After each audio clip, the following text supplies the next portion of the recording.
to the doom, my platoon in a hurry. The cemetery, I'm dying to know. People love it there. Everybody is dying to go. Heaven, I'm dying to know. So the flesh died daily. You live in a stop, but I'm dying to go. From a youngin', I was just dying to flow. But the Father here, you can hear the I die in the flow. Since I was a child, I always learned how to express myself and my mind clearly. Know why it's so cold. When I got here, I already knew how to talk. So that translated well into me being an artist. So see my crown, shiny, I know. The hip-hop thing kind of came naturally. Around like a rooster, I crow. I knew that rap was in my blood. So I keep my two. Being a lyricist is not difficult. Vision got me living where I see the Writing punchlines and bars and song concepts is not difficult to me because it's who I am. Going on border, I ain't caring where the paddle is. Wearing my apparel king, I am where the sparrow is.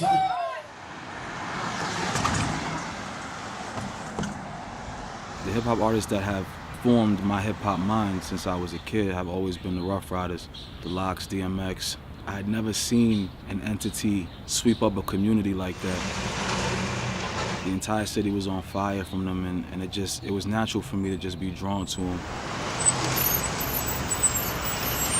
My favorite hip-hop artist has always been Styles P. Nobody paints murder and carnage like Styles P. The graphic detail that he expresses these bars in, I want to express bars for life like that. Speaking life and speaking truth and speaking real was the best way to save the community I was so dismayed with. I speak about Christ, I talk about God, I talk about life and that more abundantly, and I do it in rap form. I'm a Christian rapper. This is Morris and Livingston Ave. This is where I grew up at. This is what I call home. There's always two sides to everybody's life. My parents did the best that they could to keep me out of the streets, but I wanted to be in them. My pops didn't teach me how to fight. I learned how to fight outside. Outside, I learned how to network. Outside, I learned how to lead. On the block, dudes shooting dice, I learned my lingo from the streets. I learned how to talk. I learned the body languages. I learned the street laws out there. There's certain unspoken rules in the streets that you gotta know if you live around there. That's what I learned in Yonkers. A lot of homies make it out the streets and they never come back. But as a Christian, we don't got that luxury. When I left and came back, like I still had access to them. So now I'm like, yo, fam, I've been somewhere different. I seen somewhere different. You remember me. You remember us and our relationship and our friendship. Yo, I'm leaning on that friendship because I want to tell you about God now. I can't stand this process. It's like eating vegetables, yo. Like, you know it's doing your body good, but it's just like, oh. The album, it pulls so much out of you. I don't know, maybe because it's my first one. From what I hear, like, the first one is the most difficult one. It's like stressful. Yo, man, this joint is exhausting. I'll be tired after writing. I'll be taking naps after songs because I know I put everything on the pad. I put everything there.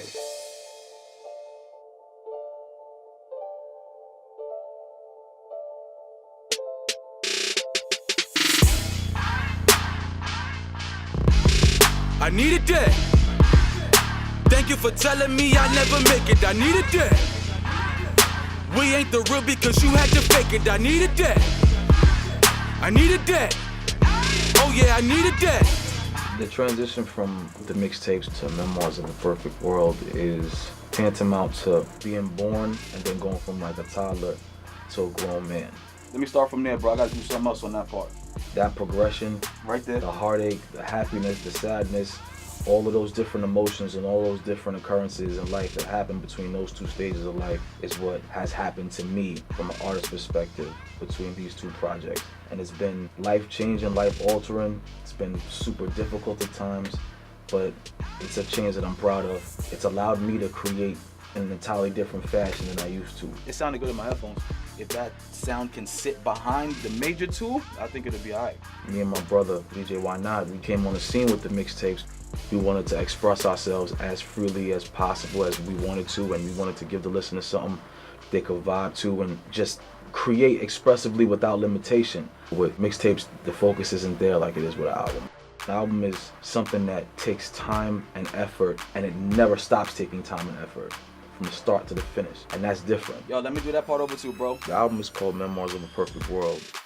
It's basically my memories of my delusions, because there's no such thing as a perfect world. So me telling you what my Memoirs of a Perfect World is basically me telling you what I was delusional about. These lessons that I had thought I had learned about life, the processes associated with growing up, even the lessons that I thought I knew within the genre, all the delusions that I had that God brought to my attention and showed me the truth about is what I put on this album. I believe your first album is supposed to pull something from you that you ain't never pulled from yourself before, and that's a process and that takes time. Every song is a different lesson that God taught me about how I was seeing things the wrong way.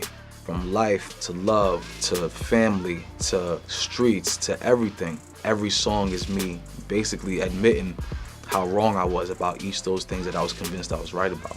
This whole process just showed me who I was in a way that I wasn't prepared for initially. I had arguments with God, all of which I lost during this album because he told me to write about things that I didn't want to tell nobody. I didn't want to express those things. I didn't think that those people had the right to know about those parts of my life. But that's where the submission process has to happen in you as an artist. If me sharing an intimate part of my life aids the you meeting Christ process, I need to throw away my inhibitions and get to work. And that's where it wasn't fun sometimes. Like, that's where it was really painful sometimes. But after getting through that and trusting God and being obedient, you know, I definitely feel like I'm a better person because of it. You know, but that's part of what's taken so long, because I was stubborn, because I did not want to say what I was saying, but I knew I needed to. And I think I'm a better person for it now, though. I know that I had to wait on the green light from God to do this. And now I got the green light. And now it's just really on. Believe in that. I needed that. Oh yeah, I needed that. That's 47 Riverdale right there. That's actually one of the first places that I recorded at. It was Specialist, man, in that building right there. We actually knocked out my first mixtape and my second in that joint. So that place got a lot of memories for me. Alright, gang signs. This right here, this is where it began for me. Specialist, man. Everything that I do or have done from the moment that I started writing is a result of my interaction with Specialist at some point. Anything that you like from me when I first came out is from this dude, man. I started rapping with him. I was just trying to start like writing the way I thought was hot when I first met him, and I spit my little joint to him, and he was like, all right, we'll see. And I was tight, because I was like, yo, what you mean? All right. Like, I know you just heard what I heard, but it was crazy back then the way I thought.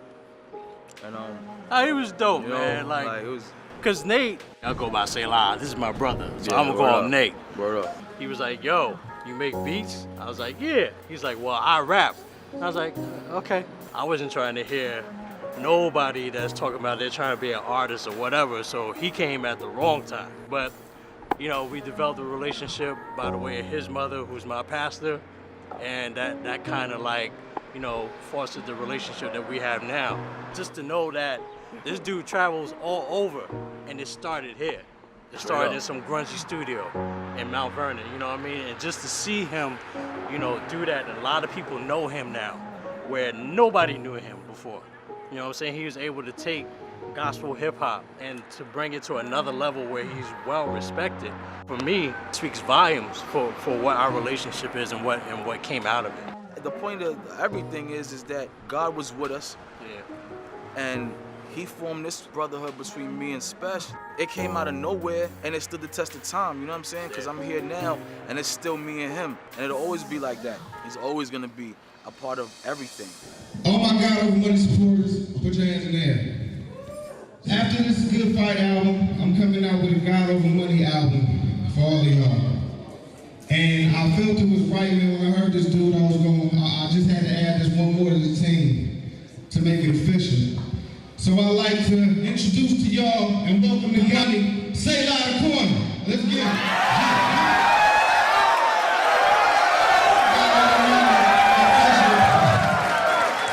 Used to make some noise for Jesus if you love him and him.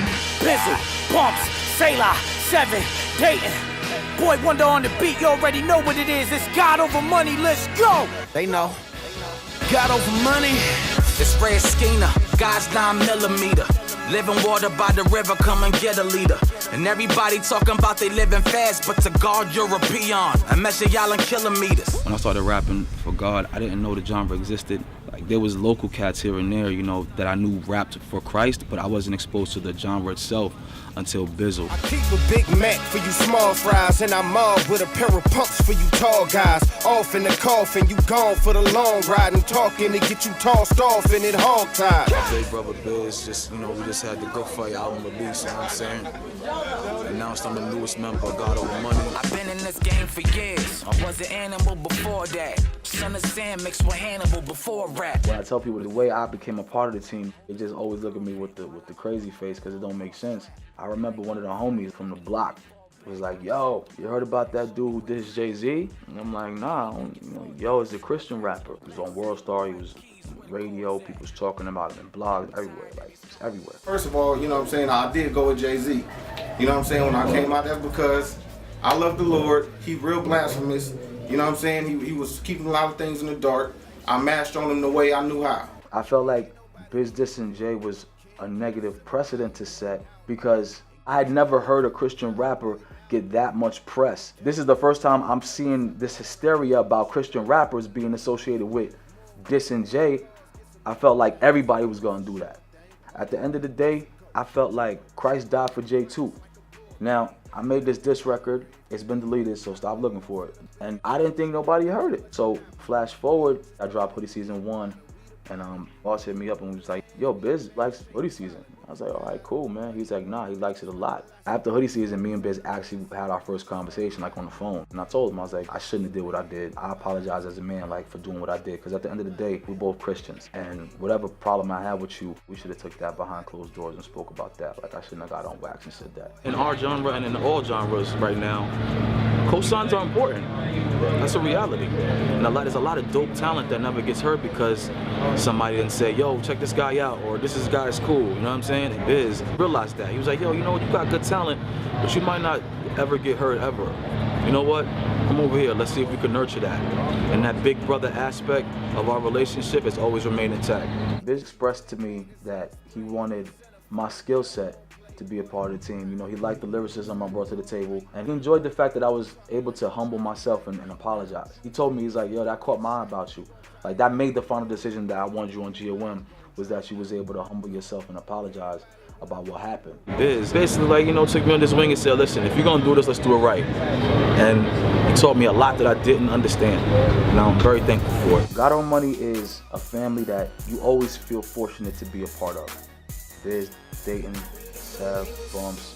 God knew what he was doing when he put me in God Over Money. The bond that formed with him and my team, it gave me a sense of responsibility on a family level.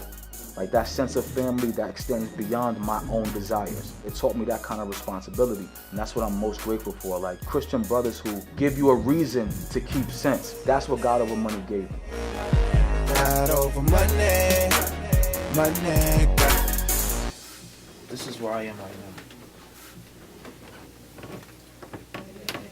We on the night, Hoodie Season 1, Hoodie Season 2.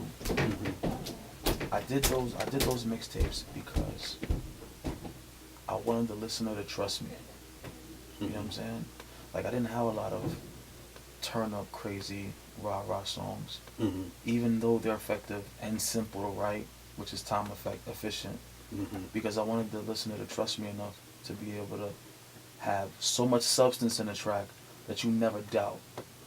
Like, Selah's gonna give us a record that is meaningful and that is worthwhile. Like, he's not gonna put out no nonsense. Right. You know what I'm saying? And it took 3 mixtapes for me to have the public like, all right, I can trust Selah. It go down when it go up. Woo. You and him ain't never pay the same. You and him ain't never go Dutch. Woo. Netherlands, Neverland. Y'all ain't never grow up. Woo. I'm fitted in the fiddle, or that monkey in the middle better slow up. I'm riding through my city, everybody coming with me. I'ma be there in the chip. Right now I'm working on this joint called Cliche. This joint is really just about, like, the fact that everything in music is the same. Like, you know what I'm saying? When you're talking to somebody and you use a cliche, it kind of feels like the authenticity of what you're trying to convey goes down.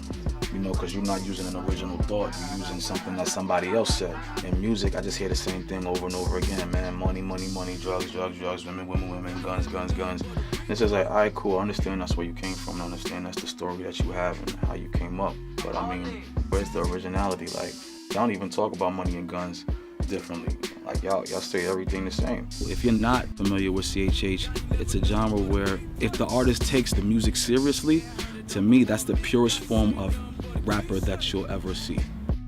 These are the facts, okay? We have to get off the same dope content, the same amount of volume, just like every other rapper, but we have to do it without any profanity. We gotta do it without any explicit lyrics. We gotta do it without all these things that all these secular artists have at their disposal all the time. We gotta do without it. And we gotta do the same level without it. You tell me if a Selah or Bizzle or Seven or Dayton or Bumps, you know, if they get to the top of the food chain and they pumping out hit after hit, 100% radio friendly, no cursing, no nothing, the radio ain't gotta bleep out nothing we say, and we dropping hits, you put your top 5 artists in the room right now from the other side and tell them to put out 5 records straight that are hits without any profanity. They'll lose their minds. The leaders or the people who run these corporations, and the last thing that they want is a Christian artist to be at a place where Jay-Z is or Kanye West is, or the last thing, you know. And I think a lot of it has to do with the spiritual aspect of people just being, you know, in opposition to Christ, but a lot has to do with the fact that the bar would be set too high for them to eat. That ain't nothing but a cliche.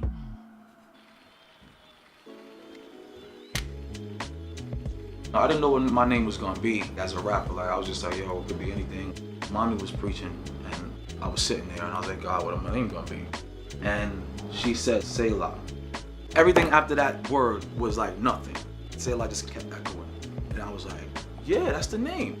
I knew it was Selah before I knew what it meant. That's how convinced I was. I was like, yo, this is my name. And I looked at the name, I was like, oh my God. It means stop and think? Stop and think! That's all I want my listener to do. I need to be something more than just having people stop and think. Because after they stop and think about what I just said, what are they stopping and thinking about? Selah, man, his bars, I don't even know how to explain it. Well, let me just say this. It's so intellectual that it really makes you think. In the 80s, Rakim was known as the best lyricist.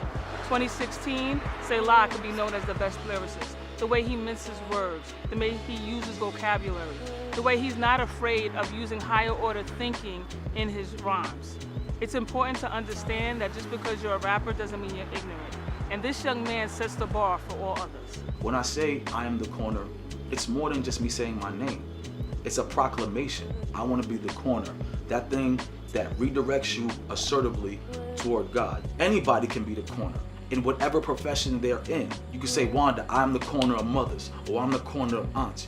In your thing, you are the corner in that. I am the corner. I am the corner. I am the corner. I am the corner. I am the corner. I am the corner. I am the corner. I am the corner. I am the corner. I am the corner. It's not just my name. It's what everybody should strive to be anyway. Because we're all people who are trying to turn people toward God, or we should be. You know what I'm saying? So that's why I picked the corner. Now the album's done, I think where I am mentally is a place of relief. I really approached this album's creation like I wasn't gonna get another chance to make another album. And I'm realizing that writing that way is very beneficial to me. What I'm expecting from Memoirs of a Perfect World, his next album coming out, is nothing short of the truth. Everything that's about to come out of his mouth for this is gonna be complete truth. And I feel like it's kind of a contradiction because we know it's not a perfect world, but he's gonna show us what exactly a perfect world is gonna be in this album. What people can expect from Memoirs of a Perfect World is real. You'll never get anything fake. You'll never get anything phony. It won't be dolled up. It won't be dressed up. It will just be unadulterated truth. I don't create music like I'm gonna have another chance. I wrote this album like the day it comes out is the day I'm leaving Earth. And that ferocity and that passion that's behind that type of creation style, I think is what made the music what it was. And it's allowing me to be as at peace with it as I am now, because I know I put everything into it. I know I put every drop of pain, love, creativity, thought, everything that goes into music and and its creation I put into this. Even if no one digs this joint, I'll be alright. I'm sure that the ravenous hunger will start for the next project, you know what I'm saying, if there's a next project. But for right now, I feel good, I feel happy.